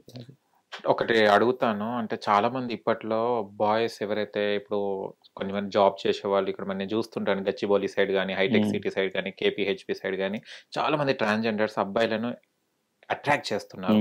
అంటే అమ్మాయి కన్నా ఎక్కువ సుఖం ట్రాన్స్ ఇస్తుందా? ఎందుకు అట్రాక్ట్ అవుతున్నారు? ఇది తప్పు అయినా ఒప్పు అయినా కూడా, ఎందుకంటే ఇది ఒక అపోహ. ఎందుకు అమ్మాయిల కన్నా ఎక్కువ ఇప్పుడు ట్రాన్స్ కి డిమాండ్ ఉంది. ఈ అమ్మాయిలు ఒక 10,000 అడిగినా కూడా ఈమె దగ్గర 20,000 అయినా ఇచ్చిపోదాం అన్నట్టు తయారయ్యారు. ఎందుకు? ఏంటిది అసలు ట్రాన్స్ లో అంతగానం ఏముంది సీక్రెట్? అంటే సుఖం అనేది చాలా రిలేటివ్ కాన్సెప్ట్ అని నా ఉద్దేశం. అంటే ఇద్దరు వ్యక్తుల మధ్య జరిగే 4 గోడల మధ్య ఏదైతే చర్య ఉందో దానికి వాళ్ళిద్దరికి అంటే మానసిక స్థితి అనేది కారణం ఉంటుంది కదా. నేను ఎవరిని ఎప్పుడు ఎలా కనెక్ట్ అవుతాను ఆ చర్యలు, ఆ క్రియలు అనేది అది ఇంపార్టెంట్. సో మీరు అన్నట్టు ఒకవేళ అంటే ఈ మా ట్రాన్స్జెండర్ వ్యక్తులు ఎవరైతే సెక్స్ వర్క్ లో ఉన్నారో వాళ్ళకి ఎక్కువగా అంటే క్లయింట్స్ వస్తూ ఉన్నారు, వాళ్ళు మగవాళ్ళు వాళ్ళకి ఎడిక్ట్ అవుతా ఉన్నారు అనేది I don't think there is no survey on that. Like దాని మీద ఒక సర్వే లేదు యాక్చువల్ గా. నేను ఎప్పుడు దీన్ని ఎట్లా చూస్తాను అంటే మా వాళ్ళు రోడ్డు మీదకి ఎక్కువగా ఎందుకు వస్తున్నారు, ఎందుకంటే మళ్ళీ రేపు పొద్దున అయితే మైండ్ ఓవర్లు, వాళ్ళ మీద ఎఫ్ఐఆర్లు, సెక్స్ వర్క్ లో ఉన్న వాళ్ళ న్యూసెన్స్ కేసులు ఇవన్నీ డీల్ చేయడం పెద్ద తలనొప్పి నిజంగా. ఎందుకంటే ఇప్పుడు నేను సైలెంట్ మోడ్ లో పెట్టాను మొబైల్, కాల్స్ వస్తూనే ఉంటాయి, పలానా పోలీస్ స్టేషన్ లో 10 మందిని పట్టుకున్నారు, ఇక్కడ ఈ అడ్డ మీద తీసుకెళ్లారు, అక్కడ నుంచి తీసుకెళ్లారు. అండ్ ఒకటి బాధ ఏంటంటే ఇంత పిల్లలు, యంగ్ పిల్లలు వీళ్ళందరూ సర్జరీ చేయించుకొని పాపం రోడ్డు మీదకి వస్తున్నారు, అదొక బాధ ఉంది అందరికి. వీళ్ళకి హెచ్ఐవిఏ రావచ్చు, ఎస్టీఎల్ సుఖ వ్యాధులే రావచ్చు, ప్రాణాలే పోవచ్చు. రౌడీలు నిన్న ఒక అమ్మాయిని తీసుకొని పోయి 3-4 రేప్ చేసి, గ్యాంగ్ రేప్ చేసి నైట్ అంతా ఆ అమ్మాయిని, ఇంకా ఆ అమ్మాయి రిపోర్ట్ కూడా ఇయ్యలేదు పోలీస్ స్టేషన్, అంత దారుణంగా చేశారు జంగల్లో తీసుకొని పోయి. ఆ అమ్మాయికి ఇప్పుడు హెచ్ఐవి రాకుండా పెప్ ఇప్పియాలి, ఇవన్నీ ఇప్పియాలి. అంటే ఇవి డీల్ చేయమా? లేకుంటే అంటే మా దగ్గరికి క్లయింట్స్ ఎక్కువ వస్తున్నారు, అట్రాక్ట్ చేస్తా ఉన్నారు అని అంటే దాన్ని డీల్ చేయడమా? అంటే ఆహ్, ఒకవేళ ఎక్కువ మంది వస్తున్నారు. నేను అంటే టు బీ ఫ్రాంక్ అంటే ఆహ్, ఎక్కువ మంది మేము ఆకర్షించగలుగుతున్నాం. ఎక్కువ మంది మా జీవితాల్లో వస్తున్నారు అనే దానికన్నా ఒకవేళ వచ్చి పర్మనెంట్‌గా ఉంటున్నారా లేదా అనే దాన్ని ఆలోచిస్తాను నేను. ఓకేనా? ఒకవేళ మమ్మల్ని ప్రేమిస్తున్నారు అంటే ఓకే. ప్రేమిస్తున్నారా? ప్రేమించి పర్మనెంట్‌గా ఉంటున్నారా? లేదా క్లయింట్‌గా వచ్చి ఎక్కువ ఇన్‌కమ్ ఇస్తున్నారా వాళ్ళకి? ఎందుకంటే ఇందులో కూడా నేను స్వార్థమే ఆలోచిస్తాను. ఎందుకంటే ఈ సమాజం ఎలా అయితే మమ్మల్ని వంచిందో, వంచన అని చెప్తాను ఇది. ఎలా అయితే వంచిందో మమ్మల్ని చదువు లేకుండా, ఉద్యోగాలు లేకుండా, గూడుని లేకుండా. ఒకవేళ ఈ దృక్పథంతో, ఈ దోవతో ఒకవేళ సమాజం వంచబడుతుంటే చాలా చిన్న 1% కూడా ఉండదు మా ట్రాన్స్‌జెండర్ కమ్యూనిటీ కదా! So, I feel that they are giving back to the society. దాన్ని వాళ్ళు వాపస్ ఇస్తున్నారు. మీరు మమ్మల్ని ఇంతకన్నా పెద్ద మోసం చేశారు కదా! అనుకుంటా నేనైతే. అలా అనుకుంటారు. నేను అలాగే అనుకుంటాను. లెట్ ఇట్ బి వెరీ అంటే సెన్సేషన్ కామెంట్ కావచ్చు. బట్ మీరెందుకు చేశారు మమ్మల్ని మోసం యాక్చువల్లీ? ఓకే. అండ్ పెళ్లి చేసుకుంటారు. మీకు ఆల్రెడీ పిల్లలు పుట్టారని తెలుసు. అండ్ సమాజం, సొసైటీ కూడా యాక్సెప్ట్ చేయదని తెలుసు. పెళ్లి చేసుకుంటారు. తర్వాత ఆడు డబ్బు వ్యామోహమో లేకుంటే మీ మీద అట్రాక్షన్‌తోని పెళ్లి కూడా జరుగుతది. చేసిన తర్వాత మన డైవర్స్ కేసెస్ అసలు పెళ్లికి అర్థం లేనప్పుడు డైవర్స్ అనేది కూడా జరుగుతుంది. విడిపోవడం. తర్వాత రోడ్ మీద ఎక్కేసి నన్ను మోసం చేశారు అది చెప్తారు. యాక్చువల్లీ పిల్లలు పుట్టారు కదా! ఈ పెళ్లి ఈ పెళ్లి అనేది ఇది ఎందుకు మీరు తీసుకోవడం జరిగింది? పెళ్లి చేసుకోవాలన్న నిర్ణయం ఎందుకు వచ్చింది ట్రాన్స్‌లో? అండ్ ఎందుకు వాడి భవిష్యత్తు ఏం కావాలి? వాళ్ళ కుటుంబ పని ఏం కావాలి? ఇప్పుడు వాళ్ళ పేరెంట్స్ ఏమన్నా అంటేనేమో ముందు తెలవదా ట్రాన్స్‌గా ఉండమని, పిల్లలు పుట్టమని అని క్వెషన్ కూడా చేస్తుంటారు. ఇలాంటి అన్యాయం ఆ కుటుంబానికే జరుగుతది కదా! మీకు అది అన్యాయం అన్నప్పుడు మీరు దీన్ని యాక్సెప్ట్ చేసి పెళ్లి ఎందుకు చేసుకుంటారు? అంటే మంచి ప్రశ్న. అంటే ఈ పెళ్లి ఎందుకు చేసుకున్నారు? లేదా రిలేషన్‌షిప్‌లో కూడా ఎందుకున్నారు అనేది చాలా మటుకు ఆడ మగల మధ్య, ట్రాన్స్ వాళ్ళ మధ్య ఎవరైనా ఎల్‌జిబిటీలో ఎవరైనా గానీ అది చాలా పర్సనల్ వ్యవహారం కదా! అంటే ఒక వ్యక్తికి ఎలా ఇష్టపడ్డారు అనే దానిలో క్వెషన్ లేదు. అసలు క్వెషన్ లేదు. మన దాయరాలోనే రాదు అది. ఎళ్ళలేం గూడా. ఈవెన్ కాన్స్టిట్యూషన్ రాజ్యాంగమే దాన్ని చాలా నివారిస్తుంది. This is not your area అని అంటుంది. స్టేట్‌ని పూర్తిగా రెస్ట్రిక్ట్ చేస్తుంది. అది ఒకవేళ బేస్ అయితే గనుక వాళ్ళ మధ్య జరిగేది అది ఒక ఇది. బట్ కానీ ఒకవేళ రిలేషన్‌షిప్‌లో, పెళ్లిలో ఎవరు ఎంత మెహఫూజ్ ఉన్నారు, ఎంత సేఫ్‌గా ఉన్నారు అనేది మాత్రం మనం డిసైడ్ చేసుకోవాలి. ఇప్పుడు కొన్ని హిస్టారికల్ జడ్జ్‌మెంట్స్ వల్ల తమిళనాడు గానీ, ఆంధ్రప్రదేశ్ గానీ ఎవరైతే ట్రాన్స్‌జెండర్‌లు పెళ్లి చేసుకుంటారో హిందూ తరీకాలో వాళ్ళ పెళ్లిని పెళ్లిగా అంగీకరించబడింది. సిద్ధాంత ప్రకారం. ఈవెన్ భూమి కేసులో రంగారెడ్డి సెషన్ కోర్టులో కూడా లివింగ్ రిలేషన్‌షిప్‌లో ఉన్నప్పుడు ఖచ్చితంగా వాళ్ళు విడిపోయినప్పుడు భరణం ఇవ్వాలని రంగారెడ్డి సెషన్ కోర్ట్ కూడా చెప్పింది. థింగ్ ఏంటంటే ఎల్‌జిబిటీ మ్యారేజ్ రైట్స్ గానీ, లేదా ట్రాన్స్‌జెండర్ వాళ్ళు రిలేషన్‌షిప్‌లో ఉన్నా, లేదా పెళ్లి చేసుకున్నా వాళ్ళకి సమాన హక్కులు ఆడవాళ్ళతో, మగవాళ్ళతో సమాన హక్కులు ఇవ్వాలి పెళ్లిలో అనే దాని వైపు వెళ్తుంది చర్చ యాక్చువల్‌గా. మీరన్నది ఒకవేళ ఆలోచిస్తే అంటే వాళ్ళు ఉండరు అని తెలిసి కూడా రిలేషన్‌షిప్‌లో ఎందుకు ఎంటర్ అవుతున్నారు? ఎందుకు ఈ రిస్క్ తీసుకుంటున్నారు అన్నదానికి చాలా క్లియర్ ఆన్సర్ ఇప్పుడు మీరు అడిగిన అన్ని ప్రశ్నల్లో నేను మాటికి చెప్పాను. ఏంటంటే ఎప్పుడైతే నేను ఇంటి నుంచి గంట వేయపడ్డానో, ఎప్పుడైతే తల్లిదండ్రులు, అక్క చెల్లెళ్ళు, అన్నదమ్ములు నన్ను కాదనుకుంటారో, ప్రేమ అనేది ప్రతి జీవికి అవసరమైన ఇది. ఒక కంపల్సరీ నీడ్ అది. మనం అందరం ఒప్పుకోవాలి ఇది కదా! మనిషే కాదు జంతువులకు కూడా ప్రేమ ఉంటది. జంతువుల్లో కూడా ప్రేమ ఉంటది యాక్చువల్ కదా! సో, అది మనం ఒక జీవిగా పుట్టినప్పుడు భూమి మీద ప్రేమనే నీడ్ అయి ఉన్నప్పుడు ట్రాన్స్‌జెండర్ వాళ్ళు ఎందుకు ప్రేమించకూడదని అడుగుతాను ఫస్ట్ ఆఫ్ ఆల్. వాళ్ళు ప్రేమలో అర్హులు కారా? వాళ్ళలో ప్రేమ కలగదా? ఆకర్షణ ద్వారా మొదలైన ప్రేమ అది అంటే ఆకర్షణ ద్వారా మొదలైంది ప్రేమ వరకు కూడా వెళ్ళొచ్చు కదా! ప్రేమ గురించి ఎప్పుడు కూడా వాళ్ళు బయట పెట్టబడ్డారు కాబట్టి ఎవరితోనూ ప్రేమించలేదు కాబట్టి వాళ్ళు ఆ ప్రేమను వెతుక్కుంటారు ప్రతి చోట వెళ్ళి. ప్రతి వ్యక్తిలోను వెతుక్కుంటారు. కమ్యూనిటీలో గురువు దగ్గర వెతుక్కుంటారు. తోటి వారితో వెతుక్కుంటారు. వాళ్ళకన్నా కింద వచ్చిన వాళ్ళు ఉంటే, చిన్న వాళ్ళు ఉంటే వాళ్ళ దగ్గర వెతుక్కుంటారు. అందరి దగ్గర వెతుక్కుంటారు. ఎందుకంటే అది నీడ్ కాబట్టి బేసిక్‌గా. ఆ నీడ్‌ని వెతుక్కున్న ఆ ప్రయాణంలో, ఆ ఇదిలో ఎవరో వ్యక్తి తారసపడతారు. వాళ్ళ మనసులు కలుస్తాయి, మాటలు కలుస్తాయి, కలిసి ఉందాం అనుకుంటారు. ఇది బేసికల్‌గా సిట్యుయేషన్ నేను ఎక్స్‌ప్లెయిన్ చేస్తున్నాను. బట్ ఆ సంబంధం ఏదైతే ఉందో, రిలేషన్‌షిప్ ఏదైతే ఉందో అది విడిపోయేటప్పుడు వాళ్ళిద్దరు విడిపోవాలనుకున్నప్పుడు విడిపోవటం అనేది ఒక్క మానవునే లేదు కదా! ఆడ మగవాళ్ళు విడిపోతున్నారు. ఎల్జిబిటీలో అన్ని కపుల్స్ విడిపోతున్నారు కొంత రోజులైనాక కొన్ని రోజులకి ఏవో కారణాల వల్ల పర్సనల్ ఇది ఎంత సేఫ్గా జరుగుతుంది ఎంత ఫార్మల్గా జరుగుతుంది అనేది ఇంపార్టెంట్. ఆడవాళ్ళు ఒకవేళ విడిపోవాలనుకున్నప్పుడు మగవాళ్ళు విడిపోవాలనుకున్నప్పుడు వాళ్ళకి చట్టాలు ఉన్నాయి, డైవర్స్ చట్టం కానీ డొమెస్టిక్ వైలెన్స్ కానీ, అందులో హింస జరిగితే. బట్ మా వాళ్ళకు లేవు. ఈ ఒక్క 2-3 కేసు జడ్జిమెంట్లు తీసుకొని మేము చెప్తా ఉన్నాము, మీరు ఇప్పుడు రిజిస్టర్ మ్యారేజ్ కూడా చేసుకోవచ్చు ట్రాన్స్జెండర్ వాళ్ళు. ఒకవేళ ఆ పెళ్లి కానీ విడిపోతే కనుక మీకు మళ్ళీ అదే రైట్స్ వస్తాయి ఆడవాళ్ళ కానీ. సో థింగ్ ఏంటంటే ఎందుకు ప్రేమించుకుంటారు తెలిసి కూడా మళ్ళీ ఇట్లా అని అన్నప్పుడు ఒకటే నాకు రీజన్, దానికి ఆన్సరు ప్రేమ. ప్రేమ అనేది అందరి నీడ్ కాబట్టి ప్రేమ కోసం వాళ్ళు ఒకటవుతారు.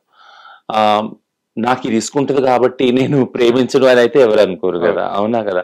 ఇప్పుడు చేప తినేప్పుడు ముళ్ళు గుచ్చుకుంటుంది కాబట్టి చేప తినను అన్నారు కదా, చేప ఇష్టమైన తింటారు కూడా ముళ్ళు తీసుకొని. సో అది లాజిక్, న్యాచురల్ లాజిక్. బట్ కానీ మనమందరం ఆలోచించవలసింది ఒకవేళ విడిపోతే ఇది ఎంత సేఫ్గా జరుగుతుంది, ఇందులో ఎవరు వీక్గా ఉన్నారు. నేను ఎప్పుడు కూడా నా కమ్యూనిటీని వెనకేసుకున్నాను, వీళ్ళు వీక్గానే ఉన్నారని.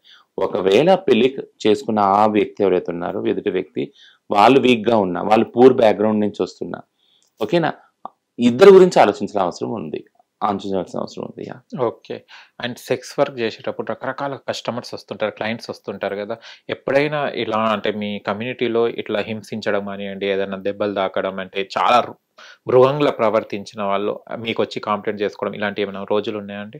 ఒక రోజులో అయితే 2014 ఆల్మోస్ట్, అంటే సుప్రీంకోర్టు జడ్జిమెంట్ వచ్చినప్పుడు ఒక 5-6 ఇయర్స్ అన్ని అలాంటి కేసులే, డిఫరెంట్ కేసులు. ఒక ట్రాన్స్ మహిళ మీద యాసిడ్ పోసాడు ఎవరో ఒకళ్ళు, బియర్ బాటిల్తో తల పగలగొట్టాడు, ఒకడైతే కళ్ళల్లో కారం చల్లాడు.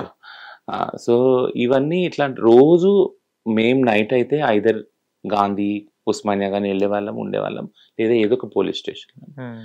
వీళ్ళకి ట్రీట్మెంట్ చేయటం దానిది ఒక ఇదైతే, రెండోది ఏంటి అంటే కేసు రిజిస్టర్ చేయనంటారు పోలీసులు. ఏంటంటే అంటే అసలు మీరు పోలీస్ స్టేషన్ ఎందుకు వచ్చారు, పోలీస్ స్టేషన్ దాకా ఎందుకు వచ్చారు, మీ వల్ల న్యూసెన్స్ అవుతుంది కదా, మీరు అక్కడ ఎందుకు ఉన్నారు, ఆ టైంలో అసలు ఎందుకు మీరు అక్కడ పోయినారు, ఇవన్నీ డిస్కషన్. బట్ మేము అప్పుడు అడిగింది ఏంటంటే, ఇప్పుడు సుప్రీంకోర్ట్ ఆఫ్ ఇండియా చెప్పింది మాకు రైట్స్ ఉన్నాయని, ఈక్వల్ రైట్స్, కాన్స్టిట్యూషనల్ రైట్స్. ఇప్పుడు మీరు అంటారా ఎఫ్ఐఆర్ రిజిస్టర్ చేయనని? ఎవరు చేశారు అనేది అది మీ డ్యూటీ, ఇన్వెస్టిగేట్ చేయాల్సింది మీ డ్యూటీ. మేము పౌరులము, ఈ దేశ పౌరులం కాబట్టి మాకు అన్యాయం జరిగింది, మాకు హింస జరిగింది, మా ప్రాణాలే పోయేవి. సో కాబట్టి మమ్మల్ని సేఫ్గా సెక్యూర్గా ఉంచడం మీది కాబట్టి బాధ్యత అని అప్పుడు కంప్లైంట్స్ ఎఫ్ఐఆర్లు అయ్యేలాగా అది చేసుకుంటే ఇప్పుడు we have a place in police department, pride place అని ఒకటి సజ్జనార్ సార్ స్టార్ట్ చేశారు గచ్చిబౌలిలో. ఇప్పుడు మొత్తం స్టేట్ వైడ్గా తెలంగాణ అంతటా కూడా 750 పోలీస్ స్టేషన్స్ కనెక్ట్ అయి ఉన్నాయి ప్రైడ్ ప్లేస్లో. సో ఎక్కడ ఏ డిస్ట్రిక్ట్లో ఏ క్రైమ్ జరిగినా ప్రైడ్ ప్లేస్కి అది ఇంటిమేషన్ వస్తుంది, దాన్ని రిజాల్వ్ చేస్తారు. ఓకే, సపరేట్గా మీకు అవి ఉన్నాయి. ఓకే, అంటే దీంట్లో ట్రాన్స్జెండర్స్ చేంజ్ అవుతుంటారు కదా చాలా మంది, దాదాపు ముస్లిమ్స్ కానివ్వండి, ఏ రిలీజియన్స్ ఉన్నా కూడా హిందూస్లో కన్వర్ట్ అవుతుంటారు. ఇప్పుడు మీరు కానీ ఏమంటారు దాన్ని, సింధూర్ పెట్టుకోవడం కానివ్వండి, అలంకరణ కానివ్వండి, ఇది ఎందుకు అంటే మీ దాంట్లో క్యాస్ట్ అనేది ఉండదా, అందరు ఒకటే లాగా రిలీజియన్ లాగా ఉంటారా అని అడుగుతున్నాను. చాలా మంచి ప్రశ్న, చాలా అంటే ఈ టైంలో మీరు అడగవలసిన ప్రశ్న కూడా. అయ్యో అవునా? అవును, ఎందుకనంటే అంటే మనకు తెలిసి ఇప్పుడు దేశంలో పరిస్థితి ఎలా ఉందో, మతాన్ని తీసుకొని ఎలా ఉందో అని తెలుసు. బట్ కానీ నేను ఎప్పుడు చెప్పేది ఒకటే ఏంటంటే, మీరు మీ ఇళ్ళ నుంచి వెళ్ళగొట్టినప్పుడు మీకంటూ ఒక మతాన్ని కానీ ఒక కులాన్ని కానీ తీసుకొని రారు బయటకి కదా. యాజ్ ఎ ట్రాన్స్జెండర్గా మీరు వెళ్ళగొట్టబడ్డారు, మీకు అసలు అవసరం లేదు, అంటే మీరంటే వాళ్ళకి ఇష్టం లేదు, మీరంటే అవసరం కూడా లేదు ఒక ఫ్యామిలీకి, సమాజానికి. అట్లా అన్నప్పుడు నేనంటే అవసరం లేనప్పుడు నేను ఏ కులంలో పుడితే నాకేం, నేను ఏ మతంలో నేను ప్రాక్టీస్ చేస్తే ఏంటి అనేది నాకు ఉంటుంది యాక్చువల్ కదా. నేను బ్రతకడం నా ముఖ్యం, ఫస్ట్ నా యుద్ధం ఏంటి, నేను బ్రతకాలి, ఏదో చేసుకొని బతకాలి, బిచ్చమెత్తుకునే బతకాలి, ఒళ్ళమ్ముకునే బతకాలి. ఇది నా పోరాటం యాక్చువల్. మా కమ్యూనిటీ పోరాటం అక్కడి నుంచి స్టార్ట్ అవుతుంది. సో మా కమ్యూనిటీలో ముఖ్యంగా మీరు చూసుకున్నప్పుడు అన్ని మతాల వాళ్ళు ఒక జాగాకి వచ్చారు, హిందూ, ముస్లిం, క్రిస్టియన్, సిక్, జొరాస్ట్రియన్ అందరూ కూడా, ఓకేనా, జ్యూస్ అందరు. మాకున్న ఏకైక శత్రువు ఈ సమాజంలో ఉన్న వివక్షత, ఓకేనా. సో అన్ని మతాలు ఒక దగ్గరకు వచ్చి మాకు ఇష్టమైన మతాల్ని మా ఇష్టం వచ్చినట్టు మేము ప్రాక్టీస్ చేస్తున్నాం. మేమందరం సంపాదించింది ఒక జాగాలో పెట్టి అవి పంచుకొని తింటున్నాం, ప్రతి ఒక్క పండుగ సెలబ్రేట్ చేసుకుంటున్నాం. ప్రతి ఒక్క కులానికి సంబంధించిన వాళ్ళు కూడా ఉన్నారు ఇందులో. హిందూ మతంలో ఉంటే హిందూ మతంలో నా చతుర్వర్ణాలు ఉన్నాయి కాబట్టి వాళ్ళు కూడా వచ్చి అక్కడ ఉన్నారు.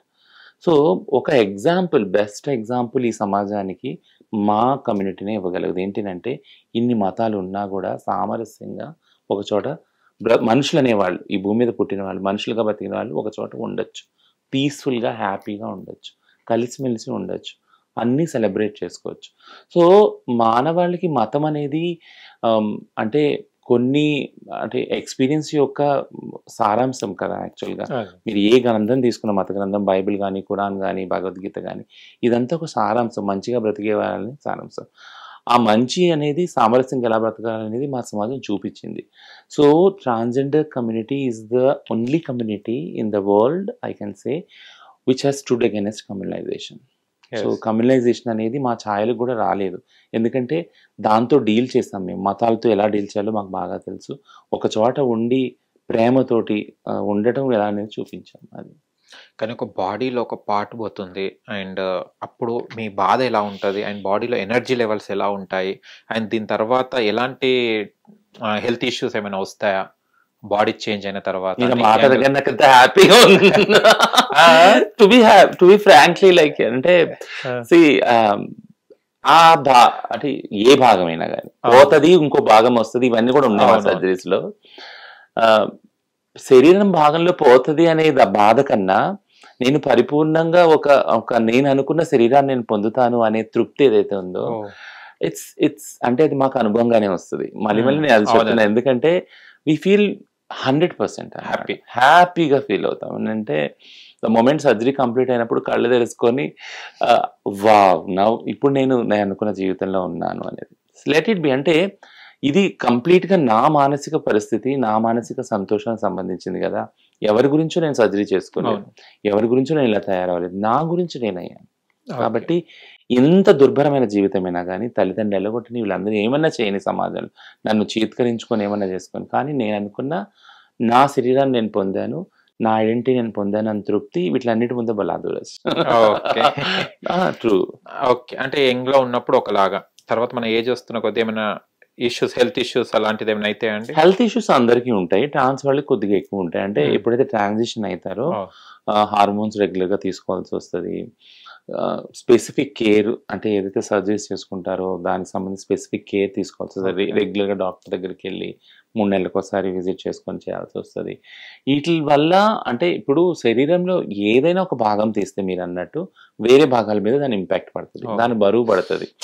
ఎందుకంటే శరీరం ఏమంటుంది అంటే ఇప్పుడు ఈ భాగం లేదు కదా నేను ఎట్లా పని చేయాలి అని అడుగుతుంది కదా. అది అట్లా అడిగి ఊరుకోదు, అది అడ్జస్ట్ చేసుకుంటుంది దాని అంతటి లోపల కదా. సో ఆ భాగం లేదు కాబట్టి నేను వేరే ఆర్గన్స్ తోటి నేను పని కానిస్తానని అంటది.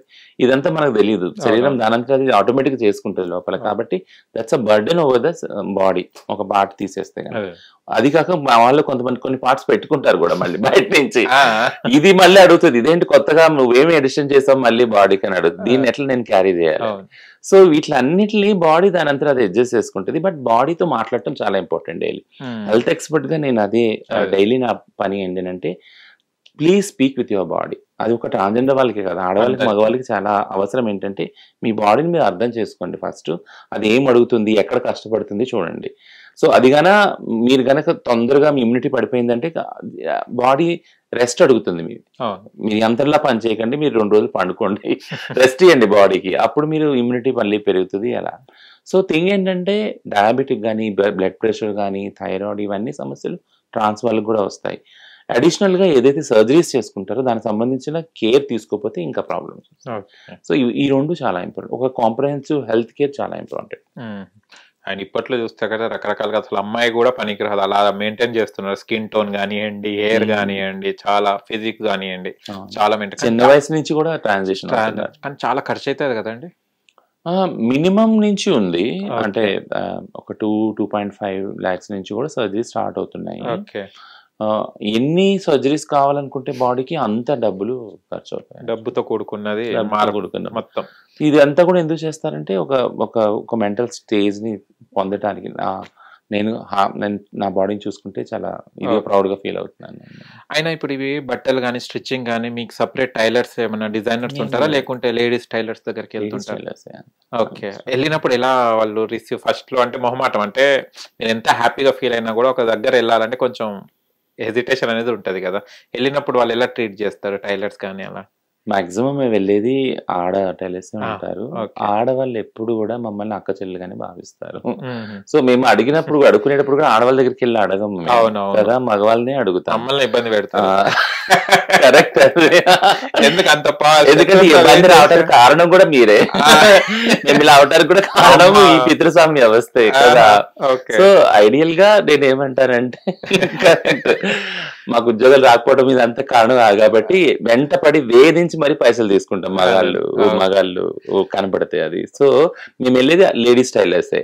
సో వాళ్ళకి అక్క ఇట్లా కావాలి, ఈ మోడల్ కావాలి అంటే ఇవన్నీ చేశాక మేము అది వేసుకున్నాక ఎప్పుడైనా స్టేటస్ పెట్టాం చూసారనుకో, కాల్స్ వస్తాయి మళ్ళీ, ఏం అవసరమా రచన అంత అందంగా రెడీ అయినావు అంటే, అక్క నువ్వే కుట్టినావు కదా ఈ బ్లౌజ్ ఈ డ్రెస్ అంటే, లేదు అసలు ఆడవాళ్ళని మమ్మల్ని డామినేట్ చేస్తున్నాను. సో ఇట్లాంటి కాల్ చాలా వస్తాయి. అంటే ఒక హ్యాపీనెస్ ఉంటుంది కానీ సమాజంలో ఉన్నప్పుడు గుర్తింపు ఉండదు. అంటే మీరు ఒక కేటగిరీలో ఉంటారు. ఇప్పుడు మనం ఎయిడ్స్ పేషెంట్స్ ని సపరేట్ గా ఎలా పెడతామో అలా తప్పుగా అనుకోకండి. అంటే ఒక ట్రాన్స్ అనగానే సపరేట్ కమ్యూనిటీ, సపరేట్ కాలనీ లాగా అలా వ్యవస్థ ఉంది. కానీ నలుగురిలో ఇవాళ నేనైనా ఇప్పుడు ఇంటర్వ్యూ మాట్లాడడం కానీ ఇప్పుడు మా ఇంటికి తీసుకెళ్ళాలంటే ఒక హెజిటేషన్ వస్తుంది, అరే ఎందుకు తీసుకొచ్చారని. అంటే నా మనసులో ఉన్నా కూడా సమాజం కోసం భయపడుతుంది.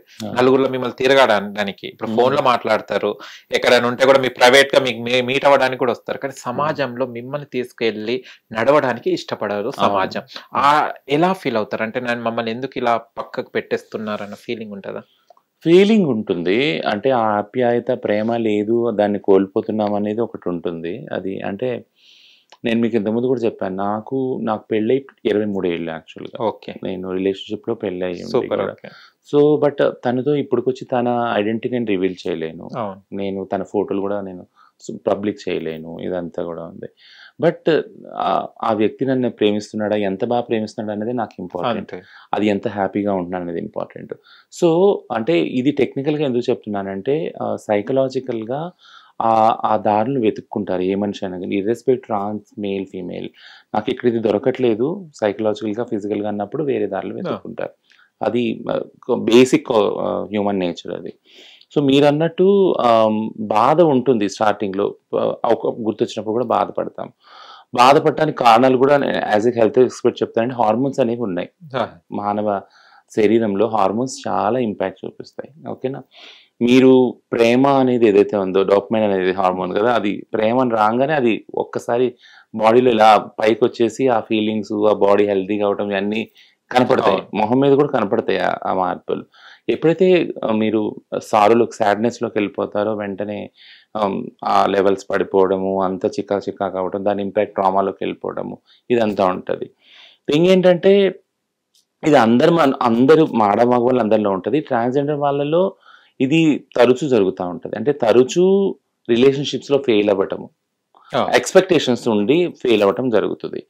బట్ దీనికంటూ దీన్ని అడ్రస్ చేయడానికి ఒక వ్యవస్థ లేదు కదా. ఇప్పుడు నేను ఒకసారి ప్రేమలో ఫెయిల్ అయ్యాను, సో మళ్ళీ నేను ప్రేమించుకుంటూ అయితే మాను, మళ్ళీ వేరే వాళ్ళని ప్రేమిస్తాను, పెళ్ళి చేసుకుంటాను సంథింగ్, అది కూడా ఫెయిల్ అయింది అనుకో ఫర్ ఎగ్జాంపుల్. ఈ తరంలో అయితే ఇది కన్సిస్టెంట్గా మీరు అన్నట్టు ఎవరు నా చేయి పట్టుకొని బయటకు వచ్చేంత, పబ్లిక్ వచ్చేంత ఇదిగా ధైర్యం అయితే చేయలేదు. నేను దాన్ని ధైర్యమే అంటాను. ఎందుకంటే ఇప్పుడు నేను ధైర్యంగా నా లోపల ఉన్న అనుకున్న ఐడెంటిటీని జీవించగలుగుతున్నా సర్జరీస్ చేసుకొని కదా. అంతే ధైర్యంతో నా తల్లి కానీ, నా తండ్రి కానీ, అక్క కానీ, తమ్ముడు కానీ, నన్ను ప్రేమించే వ్యక్తి కానీ రాగలడా? లేదు. ఎండ్ ఆఫ్ ది డే వాళ్ళని అటాక్ చేస్తారు కదా, నువ్వెందుకున్నావు, నీకేమవుతుంది, ఇంత అంటే నేను కలిసి అంటే మా భర్త వెళ్ళినప్పుడు మీరిద్దరు కలిపి ఒక బాత్రూంలో స్నానం చేస్తారా అని అడిగారు ఆయన. ఆ ప్రశ్న తీసుకొచ్చి నాకు చెప్పినప్పుడు అసలు ఇది ఇంత ఇర్రిలవెంట్ క్వశ్చన్. అంటే బాత్రూమ్ ఒకటే ఉన్నప్పుడు ఒక దానిలోనే స్నానం చేస్తాం, కలిసి అయితే స్నానం చేయగలం కదా, ఒకరి తర్వాత ఒకరు అవసరాన్ని బట్టి స్నానం చేస్తాం కదా.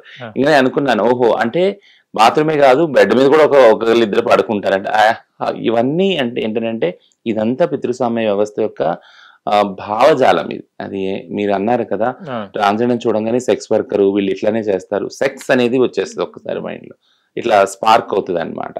సో దీన్ని మనం కంట్రోల్ చేయలేము. బట్ మనం అనుకున్నది ఏదైతే మీరు చూపించిన స్టీరియో టైపింగ్ ఉందో ఆడవాళ్ళంటే ఇలానే ఉండాలి ఇలా ఆ దానిలో అయితే మేము జీవించి బ్రతకగలం మీకన్నా బాగా జీవించి చూపించగలం అనేది మాత్రం ఛాలెంజ్ టేక్ చేశారు. ఓకే. అంటే ఇప్పుడు వాష్‌రూమ్స్ మనం బయట చూస్తే గనక పబ్లిక్ టాయిలెట్స్ ఉంటాయి కదా! అక్కడ స్త్రీ, పురుష అనే ఉంటుంది కదా! అవును. మీరు ఎలాంటి బాత్రూమ్స్ యూజ్ చేస్తారు? ఇప్పుడు అడుగుతున్నాము యాక్చువల్‌గా అచ్చా! వాష్‌రూమ్స్ సెపరేట్ వాష్‌రూమ్స్ అడుగుతున్నాము. ఐదర్ జెండర్ న్యూట్రల్ గానీ, సెపరేట్ ట్రాన్స్‌జెండర్ టాయిలెట్స్ గానీ అడుగుతున్నాము. తెలంగాణలో కోర్ట్ కూడా ఒక ఇన్‌స్ట్రక్షన్స్ ఇచ్చింది గైడ్‌లైన్స్. ఫస్ట్ కోర్ట్‌లోనే కట్టండి ట్రాన్స్‌జెండర్ వాష్‌రూమ్స్ అని ఓహ్! ఆర్డర్ కూడా హైకోర్ట్ ఇచ్చారు. ఆ దిశగా పనిచేస్తున్నాము. నేషనల్ లెవెల్‌లో వాష్ ప్రోగ్రామ్‌లో పాలసీ లెవెల్‌లో డిస్కషన్ అవుతుంది. ఏంటి అనంటే ఎటువంటి టాయిలెట్స్ ఉండాలి ట్రాన్స్‌జెండర్ వాళ్ళకి. జెండర్ న్యూట్రల్ ఉండాలా? జెండర్ న్యూట్రల్ అంటే మన ట్రైన్‌లో జెండర్ న్యూట్రలే అవును. ఉంటుంది. ఎళ్ళిపోతారు. ఇంట్లో జెండర్ న్యూట్రలే ఉంటుంది. సో, మరి అంటే పనిచేసే ప్రదేశాల్లో గానీ, లేదా రైల్వే స్టేషన్ ఇంట్లో గానీ ఎలాంటివి కావాలి? ఒకవేళ ఆడ, మగ ఉంటే సెపరేట్ ట్రాన్స్‌జెండర్ టాయిలెట్ కావాలి. ఐ థింక్ ఇంకొక 5 ఇయర్స్‌లో we will see the transgender toilets. ఇప్పుడు అంటే పబ్లిక్‌లో మీరు భిక్షాటన చేసేటప్పుడు గాని, జర్నీ చేసేటప్పుడు గాని, మీరు టాయిలెట్స్‌ని ఎలా యూజ్ చేసుకుంటారు? ఇబ్బందే కదా మళ్ళీ. అలాంటప్పుడు లేడీస్ టాయిలెట్‌లో ఎళ్తారా? జెంట్స్ టాయిలెట్‌లో? చెప్పనా? ఆ! చెప్పేస్తా. చెప్పండి. ఎక్కడెళ్తామో చెప్పేస్తా. నేచర్ కాలా? కాదు. ఆ! Petrol bunk. ఓహ్! అది న్యూట్రల్ అది. అనుకోలేదు కదా! అవునవును. నేను అసలు పెట్రోల్ బంక్స్‌కి వెళ్తాం మాక్సిమం. ఎందుకంటే ఓకే. అంటే బాధాకరమైన విషయమే. అవును. బట్ అట్‌లీస్ట్ అక్కడ ఉన్నది. ఆ ఫెసిలిటీ ఉంది. మమ్మల్ని ఎవరు రిజెక్ట్ కూడా చేయరు. అక్కడేం యాహ్! చేయరు. ఆ ఫెసిలిటీ ఉంది. చాలా బాధ కదా! చాలా బాధనే. అంటే అన్నిటికన్నా బాధ ఆ పీని హోల్డ్ చేయటం కదా! అవును. ఎక్కువసేపు మేము సర్జరీ చేసుకోవడం వల్ల ఎక్కువసేపు ఉండలేము. ఓహ్! వాష్‌రూమ్ యూజ్ చేయకుండా ఉండలేము. అచ్చచ్చ! ఒక 1 అవర్, 2 అవర్స్ ఆ తర్వాత ఖచ్చితంగా వెళ్ళవలసిందే వాష్‌రూమ్‌కి. ఓకే. వెళ్ళినప్పుడు అంటే ఆ నీళ్ళ ఫెసిలిటీ కావాల్సిందే. ఇదంతా కావాల్సిందే. బట్ అక్కడ లేనప్పుడు అదంతా చాలా ప్రాబ్లమ్ అవుద్ది. So, we have to carry water కూడా. ఓకే. బాటిల్ కూడా క్యారీ చేయాల్సొస్తది. ఒకవేళ జర్నీలో వెళ్తే. ఓకే. బసెస్ యూజ్ చేయలేము. అవును. బసెస్ ఆపడు. అవును. ట్రైన్సే యూజ్ చేయాలి. సో, ఇదంతా కూడా కాస్ట్ ఆఫ్ లివింగ్ మీద ఎఫెక్ట్ కూడా చూపిస్తది అదే. కదా! నేను బస్సులు ఎక్కనప్పుడు, ట్రైన్స్ ఎక్కుతున్నప్పుడు నేను క్యారీ చేయాలి వాటర్ ఇయన్నీ అన్నప్పుడు కాస్ట్ ఆఫ్ లివింగ్ పెరుగుతది. ఓకే. ఇంకొకటి ఇది తప్పుగా అనుకున్న ఏమన్నా ఒక డౌట్ ఇదేందంటే, ఇప్పుడు మీరు అమ్మాయిగా మారినప్పుడు పీరియడ్స్ రావని నేను కొన్ని ఇంటర్వ్యూస్‌లో చూడడం జరిగింది. అంటే ఒక అబ్బాయిగా ఉన్నప్పుడు స్పర్మ్ కౌంట్ అనేది రిలీజ్ అవుతుంటది. హ్మ్. ట్రాన్స్‌గా మారిన తర్వాత స్పర్మ్ అనేది రిలీజ్ అవుతదా లేదా? లేదు. ట్రాన్స్‌గా. అంటే టెస్టోస్టెరాన్ ఎక్కడైతే ప్రొడ్యూస్ అవుద్దో ఆ ఆర్గాన్‌దే తీసేస్తారు కాబట్టి స్పెర్మ్స్ ఉండవు. ఓకే. బట్ కానీ ఇది మంచి discussion. You should ask this question yes. Actually transgender వాళ్ళని. నేను ట్రాన్స్ ఎక్స్‌పర్ట్ కాబట్టి నాకు ఎలాంటి సిగ్గు లేదు దీన్ని అదే. ఆన్సర్ చేయటంలో. అవేర్‌నెస్ రావాలి. అవేర్‌నెస్ రావాలి. ముఖ్యంగా ఇప్పుడున్న అంటే డాక్టర్స్ ఎవరైతే ఉన్నారో ఉస్మానియా జనరల్ హాస్పిటల్స్‌లో మంచి డాక్టర్స్ ఉన్నారు మనకి. మేము ఈ డిస్కషన్ తీసుకెళ్ళే కన్నా ముందే ఆ డాక్టర్స్ ఏమన్నారంటే ఎండోక్రైనాలజిస్ట్ గాని, సర్జన్స్ గాని ఒకవేళ మీకు ఫ్యూచర్‌లో అంటే ఇప్పుడు జెనెటికల్‌గా అంటే ఫిజికల్‌గా మగవాళ్ళే ఎళ్లి ఆడవాళ్ళుగా సర్జరీగా చేంజ్ అవుతారు చేసుకొని. ఒకవేళ మీకు ఫ్యూచర్‌లో పిల్లలు కావాలనుకుంటే గనక ఓహ్! అప్పుడు స్పెర్మ్స్ మీకు రావు కదా! అవును. అందుకని మీ స్పెర్మ్‌ని ప్రిజర్వ్ చేసుకుంటారా అని ప్రశ్న అడుగుతున్నా. ప్రిజర్వ్ చేసుకోవచ్చా? చేసుకోవచ్చు కదా! ప్రిజర్వ్ చేసుకోవచ్చు. ఆ! ఎక్కడెక్కడ పెద్ద పెద్ద సెలబ్రిటీ స్పెర్మ్స్ కూడా ప్రిజర్వ్ చేస్తారు యాక్చువల్‌గా. అచ్చచ్చ! ఓకే. ఎందుకంటే వాళ్ళ నసల్ని ముందుకు తీసుకెళ్ళటానికి ఇవన్నీ ఉంది. ఓకే. బట్ ఇది ఒక ట్రాన్స్ హెల్త్ అంటే ఏరియాలో ఒక డాక్టర్ అడగటం అనేది నాకు చాలా అనిపించింది. అంటే ఒక చెప్తాడు మనం సజెస్ట్ చేయడం. చాలా అనిపించడం అంటే రెవల్యూషనరీగా అవును. అనిపించింది. అది మేమే థింక్ చేయము అసలు యాక్చువల్‌గా. అంటే నాలాగా మళ్ళీ ఇంకోడు పుట్టాలని నేను ఎందుకు అనుకుంటా? నేనే ట్రాన్స్‌జెండర్ అయ్యాను కదా! అవును. నేను ఎందుకు అనుకుంటాను? అంటే నా స్పెర్మ్ ఎందుకు అక్కడ వాల్యుబుల్‌గా ఉంటదని అనుకోవచ్చు. అదే. బట్ అది ఒక డాక్టర్ అడుగుతున్నారు అంటే అక్కడ వివక్షత లేదు ఆమెకు ఫస్ట్ అవును. Of all. మీరిప్పుడు అనుకోవచ్చు మీరు సర్జరీ చేసేసుకొని పూర్తిగా మారిపోయినాక మళ్ళీ మీకు స్పెర్మ్ రాదు కదా! కానీ బట్ మీరు బ్యాంక్‌లో మీరు ప్రిజర్వ్ చేసుకోవచ్చు. ఫ్యూచర్‌లో ఒకవేళ సరోగసీ ద్వారా మీకంటూ పిల్లలు కావాలనుకున్నప్పుడు వేరే సరోగసీ వాళ్ళతో. ద్వారా ఆ స్పెర్మ్ తోటి వేరే వాళ్ళతో ప్రొడ్యూస్. ఓకే. సో ఈ discussion is a very healthy discussion. Yes. Yes. ఒకటి ఇది ట్రాన్స్ ఉమెన్‌లో. ట్రాన్స్ మెన్‌లో సంబంధించి వాళ్ళు ఫిజికల్‌గానే ఆడవాళ్ళుగా పుట్టిన వాళ్ళు. మేల్‌గా వాళ్ళు తయారవుతారు. బ్రెస్ట్ తీసేస్తారు. బాటమ్ సర్జరీ చేసుకుంటారు. మేల్ హార్మోన్స్ తింటారు. అవును. గడ్డాలు మీసాలు వస్తాయి. బట్ వీళ్ళు కన్సీవ్ అయ్యే అవకాశం ఉంది. మేల్ హార్మోన్స్ ఆపేసి వాళ్ళు గనక కన్సీవ్ అవ్వాలనుకుంటే సరోగసీ ద్వారా అవ్వచ్చు. ఓకేనా? ఎందుకంటే అది ఉంటది సో కాబట్టి. సో ఈ డిస్కషన్ కూడా ముందు తీసుకొని వెళ్ళాలి. ఒకవేళ వాళ్ళు పిల్లలు కనాలనుకుంటే ట్రాన్స్ మెన్ వాళ్ళు కానీ ఎలా కనాలి? ఎందుకంటే బ్రెస్ట్ తీసేసారనుకో వాళ్ళు ఫీడింగ్ ఎట్లా అవును. చేయాలి? వాళ్ళు కాకుండా ఆ పిల్లకి ఎలా ఫీడింగ్ ఇవ్వాలి? ఆ పాప పుట్టిన పాప ఇవన్నీ కూడా డిస్కషన్స్‌లో రావాలి. ఓకే. ఇది ఉంటది అనమాట. ఇది ఉంటుంది, ఖచ్చితంగా ఉంటుంది ట్రాన్స్ఫర్. ఓకే. అంటే సెక్స్ లో పాల్గొనేటప్పుడు అట్లా మేల్ ఆర్ ఐదర్ ఫీమేల్ అన్నప్పుడు వాళ్ళు న్యాచురల్ గా ఉంటారు కాబట్టి they will be feel normally. Trans కి ఎలా ఫీల్ అవుతారు? ట్రాన్స్ అంటే ఒక హార్మోన్ మన అంటే హ్యాపీ హార్మోన్స్ అనేది ఎలా రిలీజ్ అవుతాయి? నేను చెప్పాను కదా, అంటే జాయ్ అనేది సెక్స్ ద్వారా వచ్చే జాయ్ అనేది చాలా మానసికం. అది సెక్స్ కి సంబంధించిన హార్మోన్స్ ఉన్నాయి కాదని నేను అనను, బట్ మైండ్ లో ఫీల్ అయ్యేది కూడా చాలా ఉంది కదా. బాడీ మైండ్ కి మధ్య హార్మోన్స్ ఉన్నాయి యాక్చువల్గా, బట్ బాడీలో ఫీల్ అయ్యేది ఎప్పుడైతే నేను పూర్తిగా ఆడ వ్యక్తిలా ఫీల్ అవుతున్నానో శారీరకంగా మానసికంగా, అది నా పార్ట్నర్ మీద ఆధారపడి ఉంటుంది. మా ఇద్దరి మధ్య ఎట్లాంటి సాటిస్ఫాక్షన్ ఉంది అనేది. ఒకవేళ నా పార్ట్నర్ సాటిస్ఫై అవుతుంటే దట్స్ వెల్ అండ్ గుడ్, నేను కూడా సాటిస్ఫై అవుతుంటే that is more and good కదా. సో ట్రాన్స్ వాళ్ళల్లో ఇది క్లియర్ గా కనపడుతుంది ఏంటి అంటే మానసికమైన సంతృప్తి ఏదైతే ఉందో అది ఉందా లేదా, ముందు తన బాడీకి సంబంధించి, ఆ తర్వాత తన పార్ట్నర్ యొక్క సంతోషానికి సంబంధించి. ఓకే. స్పమ్ ఆపేసిన తర్వాత హెల్త్ ఇష్యూస్ అలా ఏమి ఉండవా అండి? తర్వాత టెస్టిస్ తీసేసిన తర్వాత అంటే హార్మోన్స్ ఉండవు కాబట్టి హెల్త్ ఇష్యూస్ ఉంటాయి. అందుకే ప్రతి ఒక్కరు మీకు ఏం చెప్తామంటే సర్జరీ ముందు సర్జరీ తర్వాత హార్మోన్స్ కంపల్సరీ. సో హార్మోన్స్ పూర్తిగా బాడీలో లేనప్పుడు మీరు ఏం హార్మోన్స్ తీసుకోకుంటే బయట నుంచి అది చాలా అంటే బోన్స్ డెన్స్ అంటే బోన్స్ వీక్ అయిపోతాయి, ఎప్పుడైనా పడినా కానీ ఇరిగినా కానీ అతుక్కోవు ఇవన్నీ. ఎందుకంటే బోన్ లో బ్లడ్ ప్రొడ్యూస్ అవుతుంది, ఆ బోన్ దగ్గర టెంపరేచర్ ఏదైతే ఉందో అది మెయింటైన్ కాదు, ఇవన్నీ ప్రాబ్లమ్స్ వస్తాయి. సో ఖచ్చితంగా సర్జరీ అయిన వాళ్ళందరూ లెట్ ఇట్ బి ట్రాన్స్మెన్ వాళ్ళు హార్మోన్స్ తీసుకోవాలి రెగ్యులర్ గా. మొత్తం ఖర్చుతో కూడుకున్న పనే. హార్మోన్స్ అంత అంటే ఖర్చుతో కూడుకునేవి కాదు, మినిమం కాస్ట్ అవుతుంది 500 to 1000 అంతే పర్ మంత్, అది కూడా పర్ మంత్. సో ఇట్స్ కొంచెం సేఫ్. అదే బీపీ షుగర్ అయితే అట్లా వేసుకుంటుండాలి.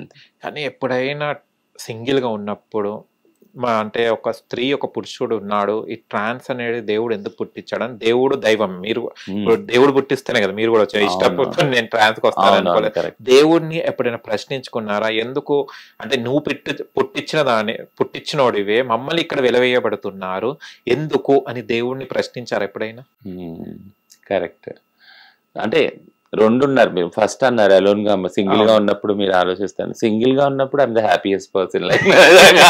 ఎందుకంటే నేను ఒంటరిగా ఉన్నప్పుడు నా ల్యాప్టాప్, నేను నా జీవితం, నా పని ఇదే ఉంటది. I'm so workaholic. సో నేను ఎందుకు వర్క్ మీదనే వెళ్ళిపోతుంది యాక్చువల్ గా. సో మా ఆయన కూడా వచ్చానంటే అది ఉంటే చాలు పని, నీ కమ్యూనిటీ ఉంటే నీకు చాలు, నేను అసలు నన్ను పట్టించుకోను అంటే అవును నిన్ను నువ్వే పట్టించుకోవాలి, నేనైతే పట్టించుకోను అంటే నేనేం చేయగలను, నీకు వండగలను, టైం పెట్టగలను. బట్ థింగ్ ఏంటంటే దేవుడు ప్రశ్నించారని అంటే దేవుడు చేసింది కాదు కాబట్టి నేను దేవుడిని ఎప్పుడు ప్రశ్నించలేదు. దేవుడికి మే హమేషా శుక్ర్ గుజారు ఊపర్ వాలే, క్యూకి మతలబ్ ఎందుకంటే నన్ను పుట్టించాడు, నేను ముఖ్యంగా యాజ్ ఎ రచన నన్ను అడిగితే ప్రశ్న ఇది చాలా పర్సనల్. నన్ను పుట్టించాడు, నాకు చదువు కూడా చెప్పించాడు, నన్ను వేరే నా కమ్యూనిటీ వాళ్ళ గురించి పనిచేసే విధంగా నన్ను చేశాడు, చాలా మంది బ్రతుకులు మార్చగలిగిన ధైర్యం, పోరాడే ధైర్యం, నా కమ్యూనిటీతో ఫస్ట్ పోరాడి తర్వాత సమాజంతో పోరాడే ధైర్యం నాకు ఇచ్చాడు. వీటిలన్నిటికీ నేను కృతజ్ఞతగా ఉండాలి కదా దేవుడికి కదా, చాలా కృతజ్ఞతగా ఉండాలి. రోజు ఆ కృతజ్ఞతలు వ్యక్తం చేయాలి నేను దేవుడికి యాక్చువల్గా ఎంత హ్యాపీ లైఫ్ ఇచ్చినందుకు. ఇట్లన్నిట్లో ప్లస్ పాయింట్ ఏంటంటే నన్ను ప్రేమించే వ్యక్తుల్ని నాకు ఇచ్చాడు దేవుడు, నన్నుగా ప్రేమించే వ్యక్తులు. అది చాలా కొద్ది మందికి దొరుకుతుంది, ఆడవాళ్ళు మగవాళ్ళు కూడా కదా. ఈ రోజు రచన మీరు చూడగలుగుతాం నేను ఎనర్జీగా ఇంత ఎంపవర్ గా ఉంది అంటే ఖచ్చితంగా తల్లిదండ్రుల చేత ప్రేమించబడింది, అక్క చెల్లితో ప్రేమించబడింది, తన పార్ట్నర్ చేత భర్త చేత ప్రేమించబడింది, ఇదంతా. సో నేను ఆ కృతజ్ఞత చెప్తాను ఎప్పుడు కూడా దేవుణ్ణి నేనని ఎందుకు ఇలా ఇచ్చాను నేను అన్నాను. మా వాళ్ళు కూడా చాలా మటుకు అంటే మా కమ్యూనిటీతో ఉన్నప్పుడు ఒక్కటిగా ఉన్నప్పుడు అందరూ ఎప్పుడుగా అంటే గ్యాదరింగ్స్ ఉంటాయి కదా మాలో, దావతులు అవుతాయి, అవన్నీ చాలా హ్యాపీగా ఉంటారు. మీరు చూడండి ఎప్పుడు భిక్షాటనకి వెళ్ళినా కూడా గ్రూప్ గా వెళ్తారు, డోలకు కొట్టుకుంటా హ్యాపీగా పాడుకుంటా అడుగుకుంటా ఉంటారు, డాన్స్ చేసుకుంటా. సో థింగ్ ఏంటంటే దేవుడు అందరినీ సమానంగా సృష్టించాడు, ఈ వ్యత్యాసాలు అనేవి మానవుడు సృష్టించాడు యాక్చువల్. సెక్స్ పరంగా కానీ జెండర్ పరంగా కానీ ఇవన్నీ పేదరికం కానీ ధనికులు కానీ మానవుడు సృష్టితం ఇదంతా. సో కాబట్టి దేవుడితో ఎప్పుడు షిక్వా గిలా లేదు, ఎప్పుడు కూడా ఆయనతోటి కంప్లైనింగ్ లేదు. ఆ దేవుడు ఉండబట్టే మేమున్నాము ఇక్కడ. సో దానికోసం ఎప్పుడు కృతజ్ఞతగానే ఉంటాం. ఓకే. ఒక్క ట్రాన్స్ సెక్స్ చేయాలంటే ఒక రోజు కానీ ఒక 2 or 3 hours అలా ఉంటది కదా. కొంతమంది అంటారు నేను ఇంత మందితోనే అది అంటారు. ఎంత మందితో చేయగలుగుతారు యాజ్ ఎ జెన్యూన్ గా? తప్పు కదా కొంచెం, ఎందుకంటే చాలా మంది అంటుంటారు ఇది క్వశ్చన్. మగవాడిని అడిగితే చెప్పండి అడుగుతారా అసలు? అంటే మగవాడికి అనేది స్టామినా మీద కదా ఉంటది కదా. మీరు చెప్పండి, ఒక మగవాడు ఎంతమంది ఆడవాళ్ళతో సెక్స్ చేయగలరు, లేదా ఎంతమంది ట్రాన్స్ వాళ్ళతో సెక్స్ చేయగలరు పర్ డే? చెప్పండి చెప్పండి చెప్పండి, టెల్ మీ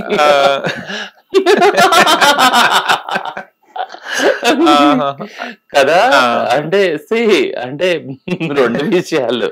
ఒకటి ఇష్టము సెక్స్ పట్ల, అంటే ఆ హార్మోన్స్ ఒకటి కదా. సో ఆ అడ్రినల్ రష్ అంటారు. సో అది ఒకటి చాలా హ్యాపీయెస్ట్ ప్లేస్. రెండోది అవసరం కూడా ఉంది మా వాళ్ళకి. ఇది చాలా సీరియస్ ప్లేస్ కదా. అంటే నాకు ఈ రోజు నాకు 1000 రూపాయలు కావాలి పర్ డే, నాకు ఖర్చు అనుకుందాం బాయ్. సో అది నా టార్గెట్ అయినప్పుడు ఖచ్చితంగా నేను అదంతా చూసుకోను నేను. అంటే నా టార్గెట్ అయిందా లేదా, నేను రోజు 500 సంపాదించాను, ఒక 2 క్లయింట్స్ చేశాను, ఇంకా నాకు 500 కావాలంటే ఎలా? సో ఇది అంటే నాకు అది వర్క్ అయినప్పుడు ఇట్లా ఉంటుంది అన్నమాట. కొన్నిట్లో అంటే మీరు అన్నట్టు ఒక మగవాడు ఒక 10 మందితో సెక్స్ చేయగలడు, ఫర్ ఎగ్జాంపుల్ 10 సార్లు చేయగలడు పర్ డే అనుకోండి. కొంతమంది ఒకసారి 15 రోజులకు ఒకసారి చేస్తే చాలు కదా, అలా ఉంటారు కదా. సో ఇష్టంతో చేసేది ఏదైతే ఉందో, ఒకళ్ళతో చేసేది ఏదైతే ఉందో, దానికి వ్యక్తికి వేరుగా ఉన్నాయి. ప్రిఫరెన్సెస్ కానీ నీడ్స్ కానీ వేరుగా ఉన్నాయి.